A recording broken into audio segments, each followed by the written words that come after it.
Bienvenue sur Teach, votre émission d'enseignement et de maturité spirituelle. Bienvenue sur cette fin de semaine. On a eu toute une semaine à parler que de conflit. J'espère que je ne me suis pas mis en conflit avec vous en parlant du conflit.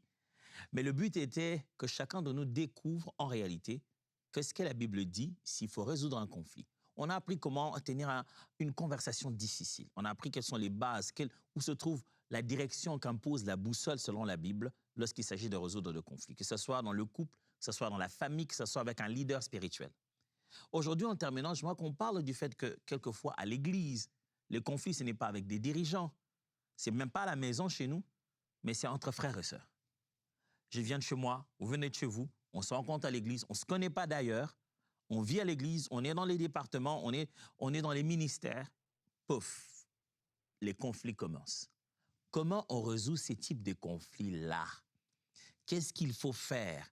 Parce que ça peut être soit le départ d'une nouvelle dimension de notre relation parce que le conflit a été résolu de la bonne manière, soit alors ça peut causer des fracas, ça va diviser et les relations vont devenir tendues et vont devenir vraiment difficiles à être vécues ensemble. Pourtant, on est dans la même église. Alors l'un va tout de suite se dire, moi je quitte cette église si je continue à le voir à l'église. Mais la Bible pourtant nous donne des réponses et des orientations. Si on sait les suivre à la lettre, il y aura une meilleure solution que d'en arriver à une division. Alors, let's teach. Grandissons ensemble.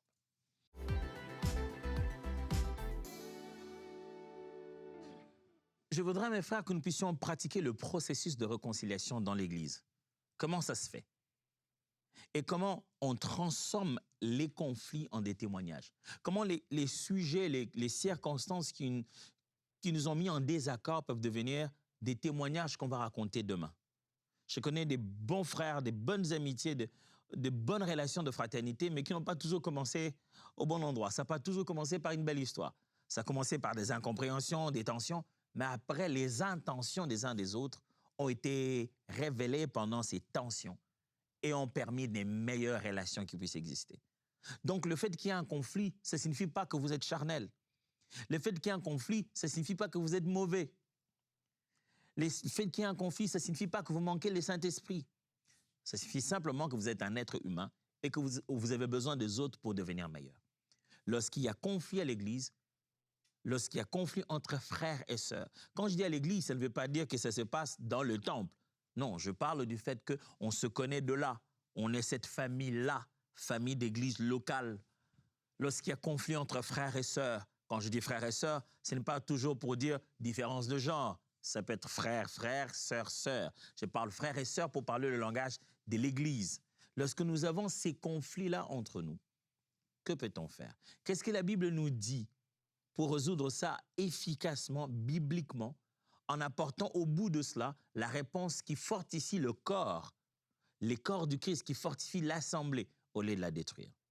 Voici la première des choses que je vous propose. C'est qu'il ne faut pas nourrir l'offense. Il faut agir vite et bien. Ne pas nourrir l'offense. Il faut agir vite et bien. L'une des erreurs majeures que nous commettons souvent dans nos assemblées, c'est que quand l'offense a commencé, nous l'alimentons comme une bête. Quelqu'un a fait mal, on en parle. Personne n'ose le mettre de côté et adresser la chose. Ou même, quand on va se plaindre, bien, on va parler aux personnes qui n'ont aucun lien, aucune forme d'autorité, aucune forme de contact avec la personne concernée. Ah, moi, je n'ai pas aimé comment il a parlé aux autres à la chorale. Mais là, tu en parles à qui? J'en parle à la sœur qui est au protocole. Pourquoi? Non, parce que moi, je n'ai pas aimé. Ah, OK. Est-ce que tu veux que ça change? Oui. La Bible propose que tu ailles le voir d'abord. Après cela, tu prennes quelqu'un d'autre pour aller le voir. Pas pour parler à toi, pour aller le voir. Ou après, tu passes à des anciens, à des autorités dans l'Église, à des leaders spirituels qui peuvent aider dans la situation. Ne nourrissez pas l'offense. Ne laissez pas le mal grandir. Vous ne pouvez pas la voir et regarder, ah non, mais lui, il a toujours été comme ça. Mais bon, c'est lui le pianiste de l'Église, hein, mais il a toujours été comme ça.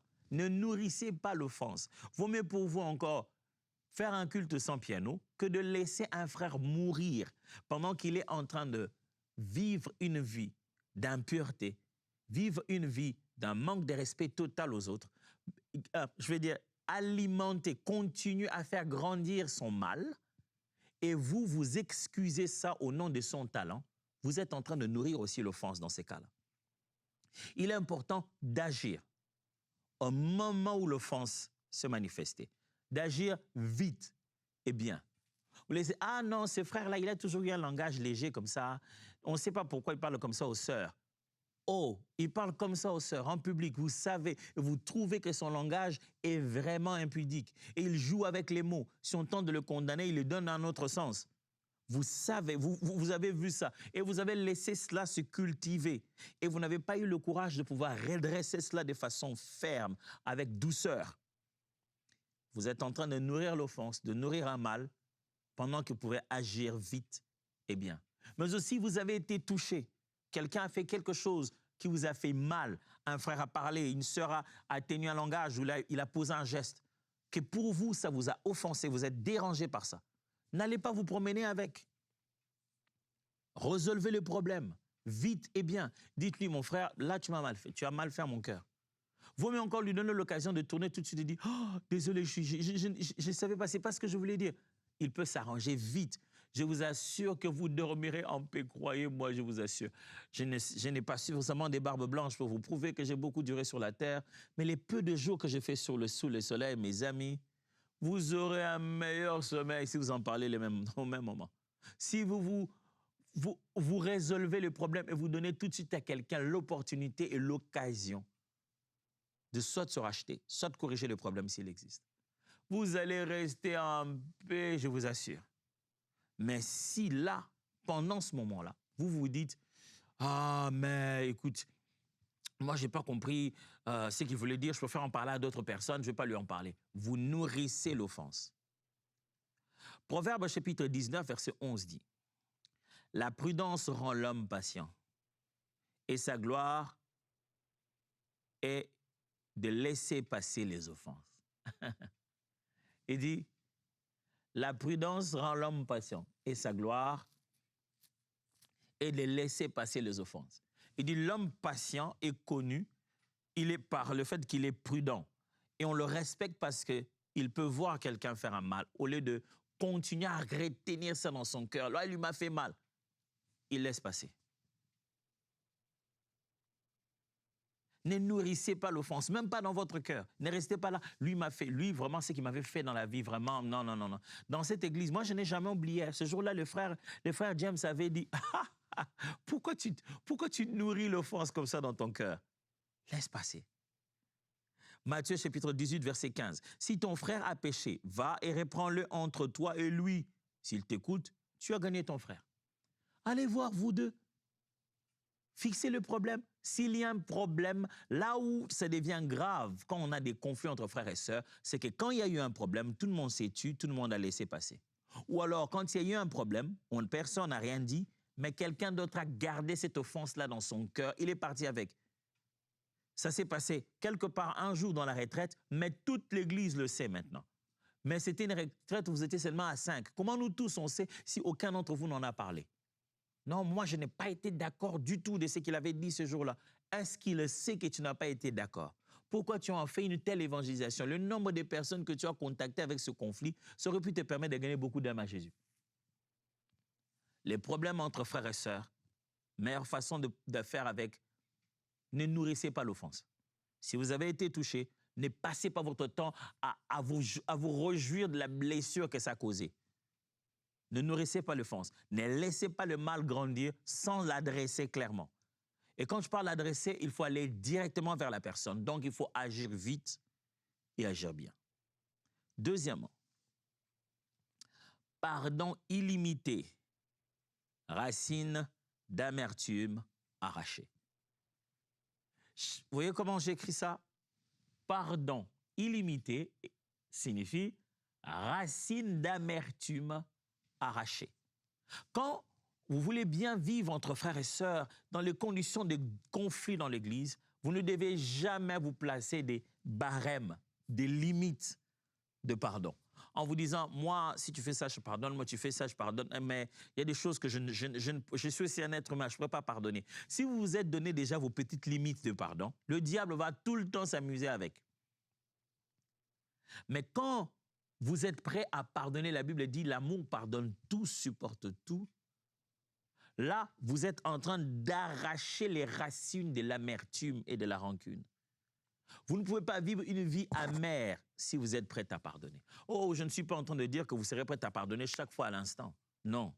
Il y a des choses qui font tellement mal que ce n'est même pas le pardon que tu n'as pas réussi de faire. Tu t'en es pas encore remis, en fait. Tu sais même pas dire... C'est pas que j'en ai contre lui ou après lui, mais je n'en reviens pas seulement. Ça prend du temps d'aller, des fois, repérer où se trouve le mal, où est-ce que ça m'a fait mal. Mais lorsque le pardon est ouvert et qu'on l'accorde à chaque moment, on l'accorde à tout le monde, on l'accorde 70 fois, 7 fois, on est en train d'enlever les racines de l'amertume. Ça empêche à ce que tu deviennes méchant. Parce qu'à l'église, de fois, vous serez étonné de voir le degré de méchanceté des gens. Ouf! Vous regardez un responsable de la chorale, des protocoles de l'intercession, de la technique, au milieu de médias, des responsables, je ne sais pas moi, de quelle activité, vous le voyez riposter avec tellement de méchanceté. Parce qu'il a eu quelques parcelles de pouvoir, il s'est dit, j'ai toujours dit ici, si tu viens en retard, tu ne serviras pas. Mais il ne l'a pas fait par discipline. Il l'a fait parce qu'il voulait riposter quelque chose. Oui, toi aussi, ce jour-là, tu avais fait ceci. On sent de la vengeance. Mon ami, si tu pardonnes quelque chose qui t'a été fait dans l'église, tu n'y restes plus en te disant, j'attends mon occasion ou moi aussi, je lui ferai la même chose. Ne fais pas ça. Je t'en supplie. Pardonne. Bats-toi avec, mais finis par pardonner. 2 jours, 3 jours, je ne sais pas combien de temps ça te prend, mais ne fais pas de cela un moyen, une raison de riposter par une vengeance. Déracine l'amertume au-dedans de toi. Mais pasteur, tu dis ça, mais moi je souffre dans cette église. Les gens, ils ont raconté des choses, vraiment des choses bizarres contre moi. Ils ont dit des choses vraiment... moi aussi, pasteur, vraiment, moi je me dis toujours, Dieu est un Dieu de justice. Le jour où Dieu fera justice... Tu es vraiment sûr que c'est Dieu qui a fait justice ou bien toi, tu en as parlé à tout le monde et tu as mis ça sur ton statut WhatsApp? Est-ce que ça, c'est la justice de Dieu? Si Dieu fait justice, il fera justice. Laisse-le faire. Mais toi, pardonne. Ne te dis pas, je mets de côté cette situation jusqu'au temps favorable où je me vengerai. Des fois, l'Église, les activités dans l'Église, le fonctionnement des églises ne sont devenus que des moyens, des occasions de vengeance. Tout n'est que prétexte pour que quelqu'un se venge.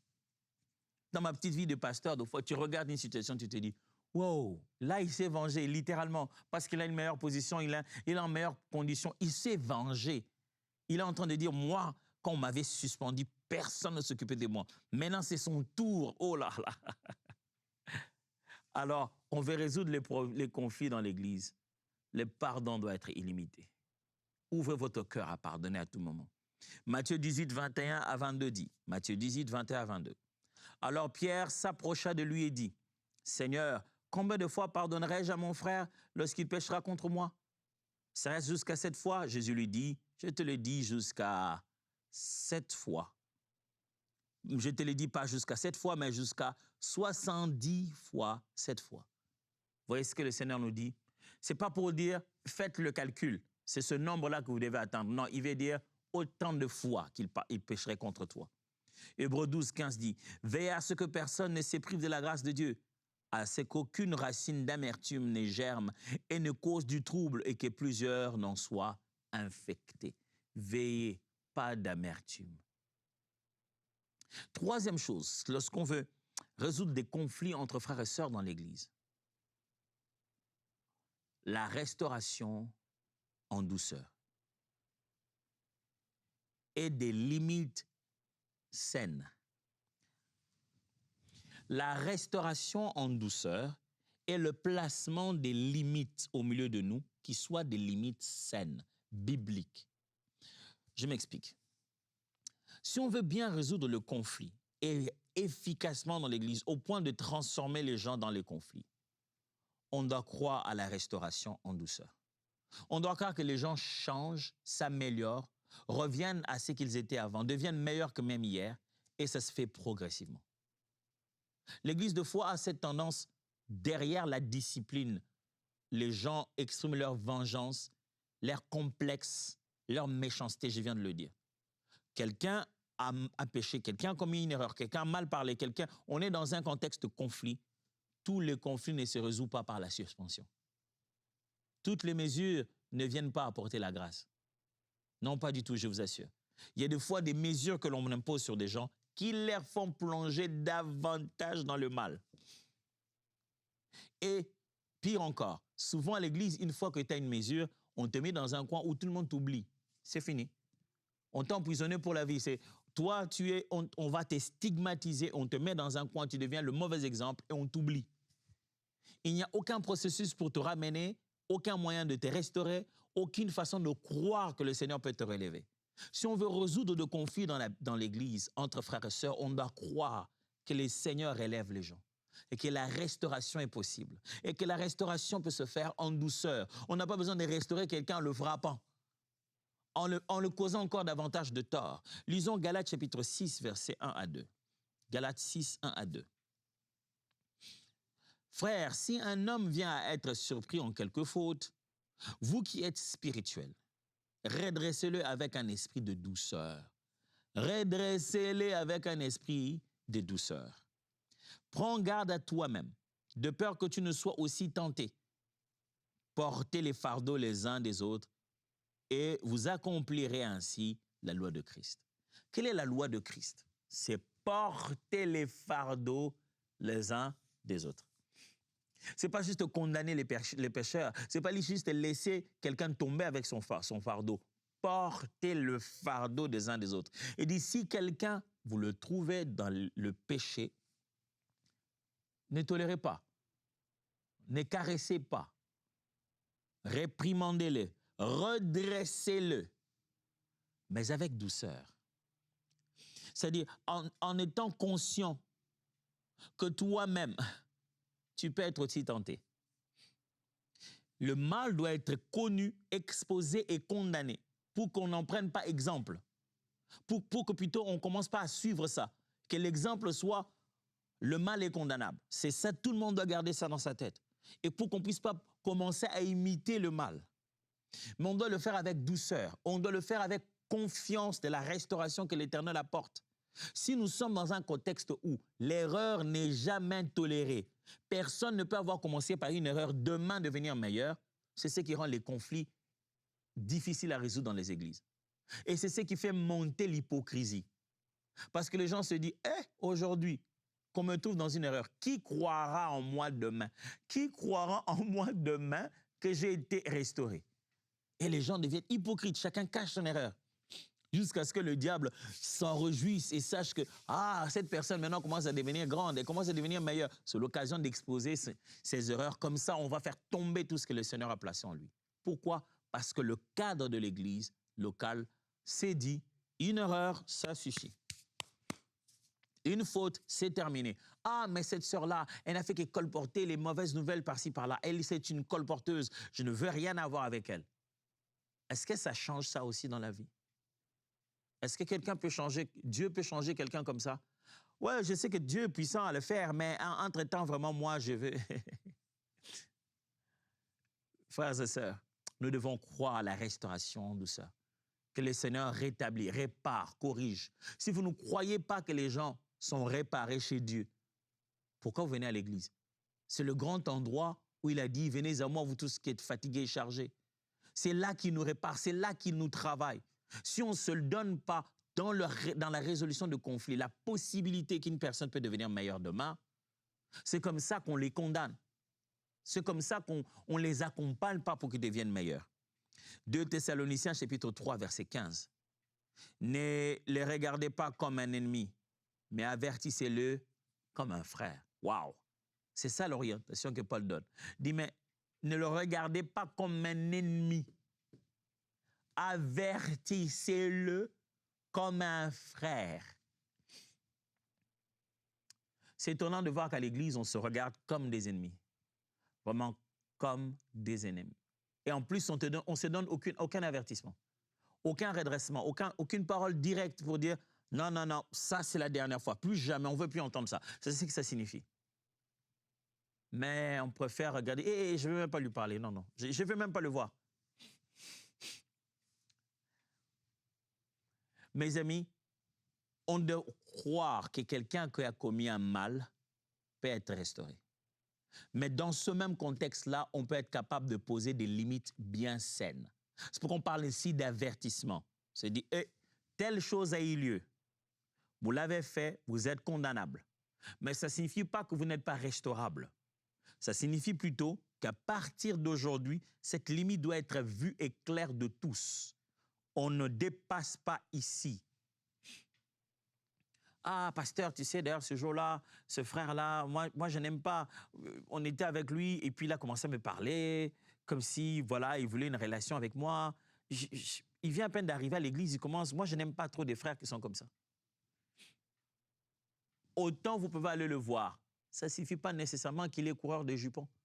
Moi, je connais des frères sérieux, craignant Dieu sincèrement, dont j'admirais la crainte de Dieu d'ailleurs en ce moment-là, mais qui étaient nuls en matière de relations humaines et particulièrement en matière de pouvoir aborder une sœur pour bâtir une relation. Le frère, ils étaient juste nuls d'une manière incroyable, nuls, déchets nuls. Il se retrouvait donc en 3 mois en train d'avoir des convictions, genre Dieu m'a certainement parlé pour cette sœur, Dieu m'a certainement parlé pour l'autre. Puis à peine que Dieu lui a parlé pour celle-ci, il est allé et celle-là, elle n'a pas donné réponse claire. Tout de suite, Dieu lui a parlé que ce n'était pas celle-là. Tu te rends compte qu'il est perdu. Il est spirituellement perdu. Au fond, il n'a pas mauvaise intention. Mais il est juste mauvais. Il ne sait pas comment s'y prend à la chose. En moins de 6 mois, il a parlé à 4 sœurs. Et les 4 sœurs, malheureusement, elles ont appris, elles s'en sont parlé entre elles. Ce frère-là n'est pas sérieux. Il s'est mis à parler à toutes les sœurs, mais il ne l'avait pas fait simultanément. Si on ne peut pas croire qu'il peut s'arranger, s'améliorer dans ça, on ne peut pas bien résoudre des conflits à l'Église. Mais on doit aussi placer des limites et lui dire, frère, ça ne se passe pas comme ça. Tu ne te mets pas à frapper à chaque heure comme si tout le monde ici n'existait que pour toi. Tu devais plutôt prendre du temps de te préparer avant un engagement. Les limites doivent être placées autant que la restauration doit être acceptée et préparée et même encouragée. Quatrièmement, souvenez-vous, en cette fin de semaine, nous sommes en train de parler de ce contexte de conflit entre frères et sœurs dans l'Église. J'ai appris ensemble avec nous que la première des choses, c'est n'est pas nourrir l'offense. Il faut agir très vite, ne laissez pas le mal grandir. Deuxièmement, je dis, on doit avoir un cœur qui pardonne, préparé à un pardon illimité. C'est ça qui déracine les racines de l'amertume et de la rancune dans nos cœurs. Je disais troisièmement tout à l'heure que la restauration en douceur, on doit y croire, que Dieu restaure les gens. Mais on doit aussi croire que les limites saines doivent être posées. Quatrièmement, unité qui attire l'onction. Quand on veut résoudre le problème dans l'Église, on doit privilégier une unité qui attire l'onction. Pourquoi je dis ça? Parce que des fois, on privilégie les apparences qui font fonctionner le culte plutôt qu'une unité des cœurs qui attire l'onction de Dieu. Tout le monde est bien habillé comme à la chorale. Aujourd'hui, tout le monde en bleu, tout le monde est en bleu. On donne toutes les apparences extérieures d'être ensemble, mais on n'y est pas. Et la gloire de Dieu ne descend pas sur ça. Je préfère encore qu'avant que vous puissiez monter sur ce podium pour chanter, vous vous êtes engueulé grave pour résoudre un problème, avec humilité. Et vous vous êtes demandé pardon. Et vous êtes monté sur cet endroit-là, complètement transformé. Au lieu de chacun cacher un mal, je préfère encore avant de monter, vous appeliez la personne dont vous vous plaignez, vous le mettez de côté, vous lui parlez sincèrement. Et vous montez là-bas avec unité des cœurs. Psaume 133, verset 1 à 3, il dit. Cantique de degrés de David. Oh, qu'il est beau, qu'il est doux pour des frères de demeurer ensemble. C'est comme l'huile précieuse qui, répandue sur la tête, descend sur la barbe d'Aaron, qui descend sur les pans de ses vêtements. C'est comme la rosée d'Hermon, qui descend sur les montagnes de Sion, car c'est là que l'Éternel envoie la bénédiction, la vie et la vie éternelle. Voyez ça? L'unité. Quand les frères sont ensemble, quelle onction descend. Jean chapitre 17, verset 21. Afin que tout soit un, comme toi, Père, tu es en moi, et comme je suis en toi, afin qu'eux aussi soient en nous, pour que le monde croie que tu m'as envoyé. Jésus insiste sur l'unité comme un signe fort qui poussera au monde de croire que Jésus est vraiment venu du Père et qu'il est vraiment le sauveur de l'humanité. Comment le monde le sait? À travers notre unité. Privilégions l'unité. Dépasse tes intérêts personnels. Privilégie l'unité. Et en fin de compte, le 5e point, c'est quand l'accord n'est pas possible, chercher la médiation et la paix. Il y a des fois où l'accord n'est pas possible. On n'arrive pas à s'accorder. On tente, mais ça ne marche pas. Ça ne marche pas du tout. Ce n'est pas qu'on est mauvais. Ce n'est pas qu'on n'est pas, on est pas saint, on est pécheur. Non. Il y a des moments très difficiles comme ça dans la Bible où l'accord n'a pas marché. Paul ne veut pas de Jean-Marc. Il dit non, pardon, je ne veux pas l'avoir. Il nous a abandonnés comme ça, je préfère voyager seul. Mais plus tard, vous verrez dans ses épîtres, ça ne veut pas dire qu'ils ne se sont jamais parlé. Il parle même de lui. Il réussit finalement à être encore ensemble avec lui. Mais il arrive des fois que l'accord devienne très, très difficile. Et que des fois, on a besoin d'une tierce personne pour venir nous faciliter. Ça ne veut pas dire qu'on manque de maturité. Ça ne veut pas dire qu'on n'est pas spirituel. Mais c'est une bonne procédure biblique. Romains 12, 18 dit, « S'il est possible, autant que cela dépend de vous, soyez en paix avec tous les hommes. » Acte 15, 39, 41 dit, « Une contestation assez vive eut lieu, de sorte qu'ils se séparèrent l'un de l'autre. Barnabas prit Marc avec lui et s'embarqua pour Chypre. Paul choisit Silas et partit. Après avoir été recommandé par les frères à la grâce du Seigneur, il traversa la Syrie et la Sicile en fortifiant les églises. » 2 missionnaires, la Bible dit une contestation assez vive eut lieu. C'est peut-être beau à entendre, mais pas bien à vivre. Contestation vive, c'est-à-dire qu'il y a eu vraiment une grosse contestation. Dit non, moi je ne pars pas avec Marc, je ne veux pas. Non, je ne veux pas. Toi tu pars avec Marc, moi je pars avec Silas, je ne veux pas de ce gars. Mais après, ça continue. Mais ils n'étaient pas seuls, il y avait les autres frères de Syrie et de Sicile. Mes amis, quelquefois, vous ne trouverez pas des solutions seules à l'Église, entre frères et sœurs. Demandez de la médiation, ce n'est pas de l'immaturité. Demander de la médiation, c'est la maturité. Entendez-vous parler, vous dites, je pense qu'on a peut-être besoin d'une tierce personne, quelqu'un de mieux qui peut participer à ça. On a passé une longue semaine parlant de conflits. Avant de finir, j'aimerais prier pour nos cœurs parce que ce n'est pas facile. Laissez-moi prier. Seigneur, on sait beaucoup de choses sur le conflit. D'ailleurs, on sait exactement ce qu'on doit faire. Mais après, le cœur devient juste lourd. Il n'est pas prêt à partir, il n'est pas prêt à le faire. Il n'est pas habitué, il ne se sent pas prêt à le faire. Mais mon Dieu, je t'en prie, aide nos cœurs à t'obéir. Mon âme, obéit à la parole de Dieu. Ne te laisse pas te promener dans l'orgueil de ton être. Mon âme, obéit aux saintes Écritures. Je le prie pour moi, et je le prie pour tous mes frères et sœurs qui m'ont écouté durant toute cette semaine. Au nom de Jésus. Amen. Merci beaucoup pour cette semaine. Je vais vous revoir à partir de la semaine prochaine, mais je tiens à vous rappeler que cette œuvre de EMCI TV est une œuvre qui a besoin de vous. Besoin de vous en tant que partenaire sous toutes les formes. Chaque fois, on ne cesse pas de vous rappeler cela, que nous sommes ensemble dans cette mission d'amener la parole du Seigneur dans chaque maison de la francophonie. Vous voulez devenir partenaire de EMCI TV? Très simple. emcitv.com/don. Vous trouverez un formulaire, inscrivez-vous et devenez partenaire. Donnez ce que Dieu vous a mis à cœur, au rythme qu'il vous a permis d'avoir, mais participez pour permettre à cette œuvre d'aller plus loin. En même temps, si vous me suivez sur YouTube, pourquoi pas? Allez juste cliquer là-bas, abonnez-vous sur la chaîne YouTube de EMCI TV et cliquez la cloche. Comme ça, vous avez tout le temps des rappels qui vous rappellent et qui vous disent que l'émission a déjà commencé. Parce que maintenant, ça vient de finir. Dieu vous bénisse et bonne semaine.